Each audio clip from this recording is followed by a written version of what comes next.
দক্ষিণ কামৰূপৰ বামুণীগাঁও কেম্পত চৰক পূজা।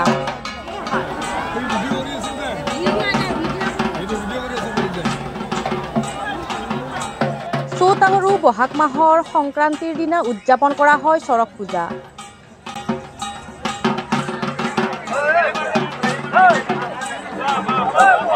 চৰক পূজা উপলক্ষে অনুষ্ঠিত বিভিন্ন অলৌকিক কলা প্ৰদৰ্শন কৰা হয়। এনে অলৌকিক ক্ৰিয়া কৌশল উপভোগ কৰিবলৈ বামুণীগাঁও কেম্পত চৰক পূজাস্থলীত ভিৰ কৰে ভিন্ন প্ৰান্তৰ ৰাইজে।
কিমান বছৰ মানে 1990 চনৰ পৰা এই পূজাখন হৈ আছে।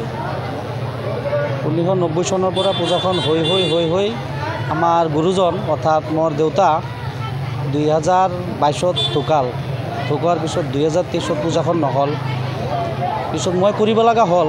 মই দেউতাৰ লগত ইণ্টাৰভিউ দিছিলোঁ, কিন্তু এনেকুৱাভাৱে দেউতা এৰি দিয়া নাছিল।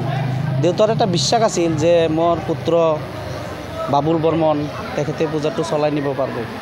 কিন্তু দেউতাৰ আশীৰ্বাদৰ কাৰণে মই পালোঁ, আৰু গুৰুজনৰ আশীৰ্বাদৰ কাৰণে, আৰু ভগৱানৰ প্ৰতি বিশ্বাস। মই একো নাজানো, ভগৱানৰ শ্ৰদ্ধা কৰি 1 মাহ ধৰি আপোনাৰ ধ্যানত আছিলোঁ, পূজা পাঠ কৰি। আজিও দেখা পাইছে, ৰাইজে দেখা পাইছে কেনেকুৱা পূজা পাঠ কৰোঁ। চব ভগৱানৰে লীলা। আৰু এইটো পূজাটো কৰা হয় ৰাইজৰ মংগলৰ কাৰণে, অমংগলৰ কাৰণে নহয়। আমাৰ বিশ্বাস তাৰমানে। এতিয়া কি ক'ম, এতিয়া পিঠিত বৰশী দি 4জন বৰশী ওলোমাই থকা, এইটো এটা বিশ্বাস, ভগৱানৰ প্ৰতি বিশ্বাস।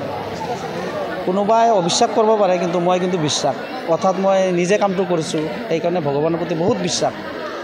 আৰু আপোনাৰ শিৱ কালী তেওঁলোকক প্ৰাৰ্থনা কৰিয়ে এইটো পূজাখন কৰা হয়। বকুৰ পৰা লিপিকা তালুকদাৰৰ ৰিপৰ্ট, দ্য নিউজলেণ্ড।